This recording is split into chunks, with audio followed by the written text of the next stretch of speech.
Bonjour à tous. Si vous ne l'avez pas encore fait, prenez vos polycopiés et ouvrez-les à la page 90. Dans cette vidéo, nous allons définir les arrangements. Considérons d'avoir un objet. On appelle arrangement sans répétition une disposition ordonnée de pi éléments distincts choisis parmi les n objets.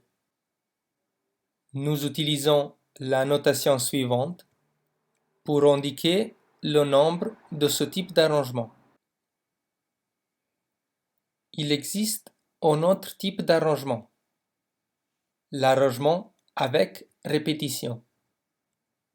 On appelle de cette façon une disposition ordonnée de pi éléments qui ne sont pas forcément distincts, choisis parmi les n objets. La notation utilisée pour indiquer le nombre de ce type d'arrangement est la suivante.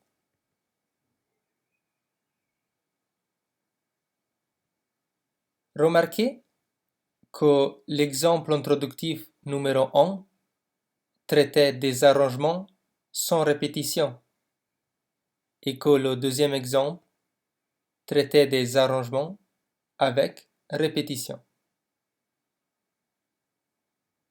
Pour résoudre ces deux exemples, nous avons utilisé la méthode des gobelets. Dans ce qui suit, nous allons utiliser cette méthode pour retrouver les formules qui nous permettent de calculer le nombre d'arrangements sans ou avec répétition. Commençons par les arrangements sans répétition. Nous voulons démontrer la formule indiquée. Dans le problème que nous sommes en train de considérer, nous avons un objet et nous voulons calculer le nombre de manières différentes avec lesquelles nous pouvons ordonner pi éléments distincts parmi les n objets. Vu que nous devons ordonner pi éléments, si nous voulons appliquer la méthode des gobelets, nous devons représenter pi gobelet. Considérons maintenant le gobelet correspondant à la première place. Nous voulons ordonner pi éléments parmi n objets. Nous avons donc n possibilités pour l'élément en première place.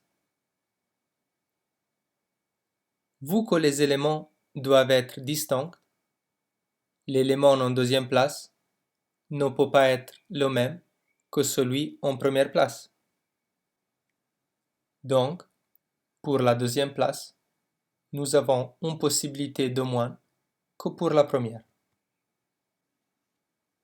Ensuite, l'élément en troisième place ne peut pas être le même que celui en première ou en deuxième place. Il nous reste donc n-2 possibilités pour la troisième place. Nous pouvons compléter de cette manière tous les gobelets jusqu'à arriver au dernier, celui correspondant à la pième place. Vu que l'élément dans la pième place ne peut pas être le même que celui en première, deuxième, jusqu'à la pi-1e, nous déduisons que le nombre de possibilités pour cet élément est le suivant.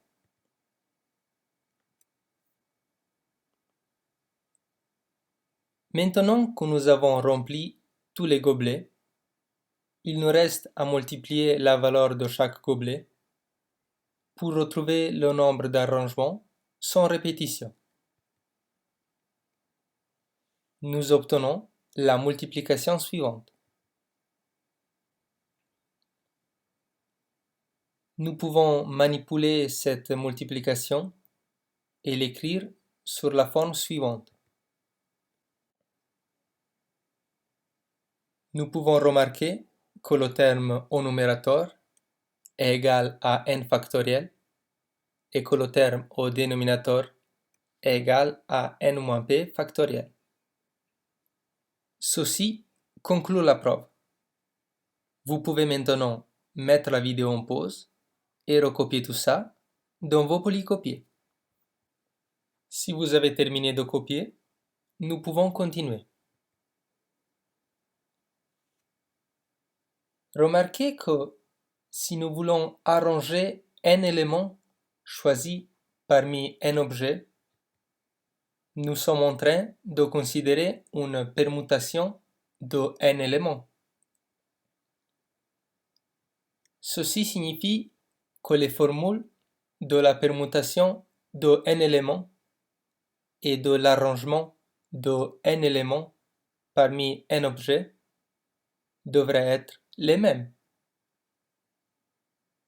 Ceci est le cas, comme vous pouvez voir dans le calcul illustré.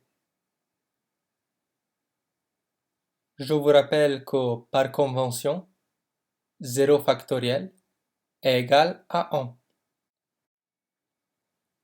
Nous pouvons maintenant considérer les arrangements avec répétition. Nous voulons démontrer la formule indiquée. Comme nous avons fait avant, nous allons utiliser la méthode des gobelets. Encore une fois, nous devons représenter P gobelet. Nous voulons ordonner P éléments parmi un objet.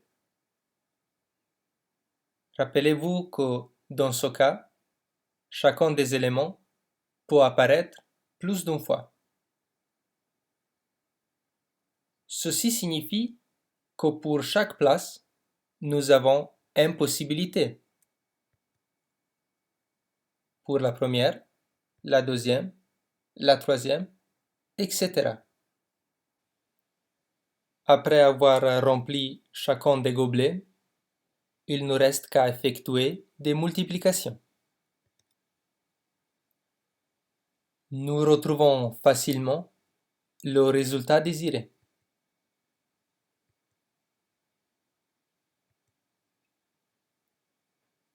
Ceci conclut la preuve. Vous pouvez maintenant mettre la vidéo en pause et recopier tout ça dans vos polycopiés. Si vous avez terminé de copier, vous pouvez passer à la prochaine vidéo, dans laquelle nous appliquons les formules que nous venons de montrer dans des exemples. Merci beaucoup.